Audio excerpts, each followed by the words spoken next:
दुलाराय बर' हारिमु आफादनि दिनै 32थि गायसननाय सान। बर'नि हारिमुखौ फोथांनानै लाखिनाय जौगाहोनायनि खामानि मावनायनि थांखिजों 1991 मायथाइनि 20 जुलाइ दानाव दुलाराय बर' हारिमु आफादा गायसनजादोंमोन। बिटिआरनि गाहाय सदर सहर क'क्राझारनि बागानसालियाव थानाय दुलाराय बर' हारिमु आफादनि मावख'आव दिनै मिरु आफाद आरो क'क्राझार जिल्ला दुलाराय बर' हारिमु आफादनि जुथायै बानजायनायाव दुलाराय बर' हारिमु आफादनि 32थि गायसनथाइ सानखौ फालिनाय जायो। फुंबिलि समाव दुलाराय बर' हारिमु आफादनि आफादगिरि भिजुएल नेलसन दैमारिया हारिमु आफादनि फिरफिलाखौ बिरहोयो आरो माहारिनि मुंख्लंफोरनो आरो रुंसारि महरगिरिफोरखौ गोसोखांनानै बिबार बावजेनो दुलाराय बर' हारिमु आफादनि बोसोनगिरि रुपेन बसुमतारिया।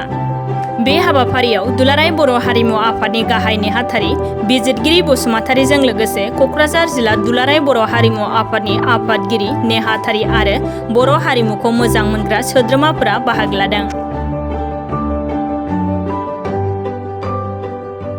गिबियावनो खुलुमबाय।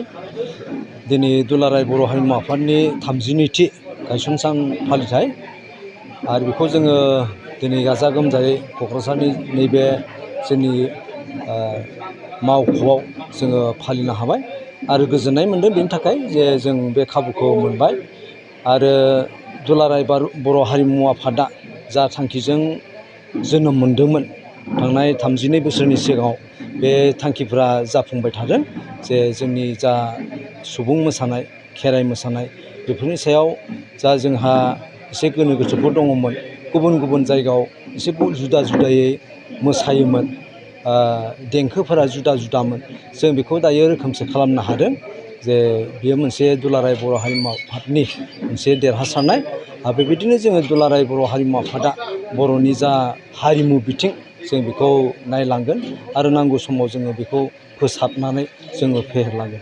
नंगौ, मोजां सोंथि।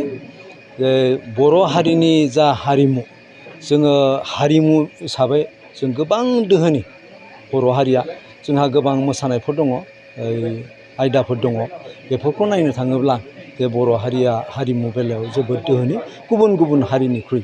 दा बे हारिमुखौ फोथांना लाखिनायाव जोंनि बर' हारिमुनि बिबानगिरि बिथांल' नङा बिथांमोनल' बिनिल' खामानि नङा बिबान नङा गासै बर' फिसाफोर बर' हिसाबै जोनोम मोननाय साफ्रोमनिबो बिबान बियो आरो जेब्ला जों साफ्रोमबो बर' हारिमुखौ मोजां मोनगोन बर'नि मोसानाय दामनाय देनाय गाननाय जोमनायखौ मोजां मोनगोन जों होमब्लानो बेखौ अरायथा खालामनो हागोन आरो जों बेखौ दुलाराय बर' हारिमु हिसाबै जोङो फोसावनोबो नांगोन जे जोंहा जोंनि गेजेराव जानो हागौ माखासेफोरा बेनि बागै मिथिया गियान गैया बागुरुम्बा बोरै मोसायो बेफोरखौ मिथिया बेफोरखौ जोङो फोरोंनायनि गेजेरजों बर'नि गेजेराव जोंनि बर' हारिमुखौ अरायथा खालामनो आरो साफ्रोमनिबो गोसोआव आंगो सानहोनो जों बेखौ नाजागोन आरो साफ्रोमबो बर'आ जेब्ला बेखौ आंगो हिसाबै आजावगोन होमब्लानो बे बर' हारिमुवा अरायथा जागोन आरो थांनानै थागोन। जोङो थांनाय बै जेब्ला जोङो इउनिभारसिटियाव जोंनि बर' डान्स एन्ड मिउजिकखौ सोबाय बे समनिफ्रायनो जोङो गोबां माने वार्कशप खालामदों दिनैसिम खेब 42 जोङो वार्कशप खालामबाय जोंनि सोदांनाय फोसाबनाय बेफोरखौ लानानै दा गोबां समाव जोङो सरकारनिफ्राय जाबादि हेफाजाब नांगौ जों बेखिनिखौ मोननो हायाखै आरो जों आसा खालामदों जों सम सम सावरायो जोंनि सिगांनि सरकार हाग्रामा महिलारि बिथांजोंबो सावरायदोंमोन आरो दानि सरकारजोंबो जोङो सावरायगासिनो जे हारिमु जोंनि बर' हारिमुखौ फोथांनानै लाखिनो आरो जोंनि जा मिउजिक दङ डान्स दङ बेखौ फोसाबनायाव बा मानसिनि गेजेराव आंगोथिखौ लाबोना होफैनायाव सरकारनि जा मावनो गोनां खामानि बेखौ नोंथांमोना हेफाजाब खालामनांगौ आरो बे बेलायाव जों जिहेथु खैबाबार सावरायबाय बिटिआरनि चिफ बिथां मानगोनां प्रमद बर'जों बिथाङा मदद होदों दासिम जों मोनाखै मोनथ'वाखै खिन्थु उनाव मोनगोन होननानै जोङो आसा खालामदों आरो बिनि गेजेरजों जोङो मोजां खामानि मावनो हागोन। जोंहा जेंना हिसाबै बेबायदि गेदेर जेंना जायाखै जोंनि जा हारिमु आफादा जिखौ सोदांबाय गिबियाव बे बारदै सिख्ला आरो बागुरुम्बा बे मोननैयाव जोंहा एसे गोनो गोथो दङमोन बे दक्षिण गवालपारा दुधनै बिथांमोननि मोसानाया एसे जुदा आरो दुलाराय बर' हारिमु आफादनि जि सोदांनाय बेयो एसे जुदा। दुलाराय बर' हारिमु आफादाबो जि गिबि अरिजिनेल बेखौ लानानैनो मावदों। सिगाङाव बे दरं आरो बिनिफ्राय सनितपुर आरो बा बे क'क्राझार जिल्ला गासैबो एसे जुदा जुदायै मोसायोमोन। दायो नाथाय बेयो रोखोमसे जाबाय आरो बिनि थाखाय जोंहा एसे मोजाङाव फैबाय दायो। दा बेले बेजे होनना बुङोब्ला थोंजोंहै माखासे गुबुन हारिनि दैदेनगिरिफोर दङ। बिथांमोना माब्लाबा माब्लाबा बागुरुम्बाखौ आरो बे बारदै सिख्लाखौ माने एकदम गाज्रियै मोसानानै माने फोसावो। बे एसे बेले बेजे। जोङो खेबथामसै बिथांमोननि जा दैदेनगिरिफोर दिलीप हिरा बिनिफ्राय गुबुन गुबुन आं मुंखौ बावगारबाय बिथांमोननि हेंथायै जोङो FIR होनो बाध्य जादों।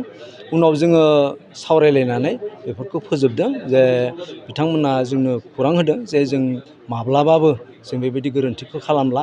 नोंथांमोननि जि मोसानाय जों बेखौ गोरोन्थियै फोसावला। नोंथांमोननि अस्तादफोरनि गेजेरजों जोङो सोलोंनानै बेखौ गेबेंहै जों फोसावनो नाजागोन बेखौ बिथांमोना खौरां होदों। बेले बेजे हिसाबै बेखिनियानोल'मोन। दा बियो जोबनायनि लामायाव। गोजोनथाव खौरां।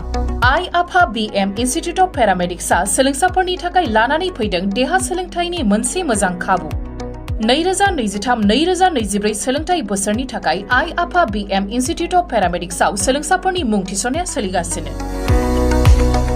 क'क्राझार सोहोरनि JT र'ड गोजोनपुरी गांजेमा बाजारनि उल्था फारसे साखाथियाव थानाय आइ आफा BM इन्स्टिटिउट अफ पेरामेडिक्स सोलोंथाइ फसंथानाव सोलोंथाइ लानायनि गेजेरजों सोलोंसाफोरा साख्रि मोननायनि खाबुखौ खालामनानै लानो हागोन। भारत सेवक समाजजों गनायथि जानाय बे फसंथानाव 2 बोसोर समनि थाखाय medical laboratory technology BSS diploma, assistant nursing, first aid patient care, dialysis technician, OT technician, physiotherapy डिप्लोमाजों लोगोसे 1 बोसोर समनि थाखाय ICU टेक्निशियन, रेडियोलॉजी टेक्निशियन डिप्लोमाखौ लानो हागोन। बेफोर डिप्लोमाखौ आबुङै सोलोंथाइ लानायनि गेजेरजों सोलोंसाफोरा गोरलै राहाजों साख्रि लानायनि खाबु मोनगोन। गोसो गुदुं सोलोंसाफोरा रोखायै मिथिनो थाखाय 9821663110 6002559220 मबाइल नाम्बाराव फोनांजाब खालामनो हागोन। नङाब्ला क'क्राझार सोहोरनि university dental and health care सेन्टाराव फैनानै थोंजोङै खौरां लाफैनो हागोन।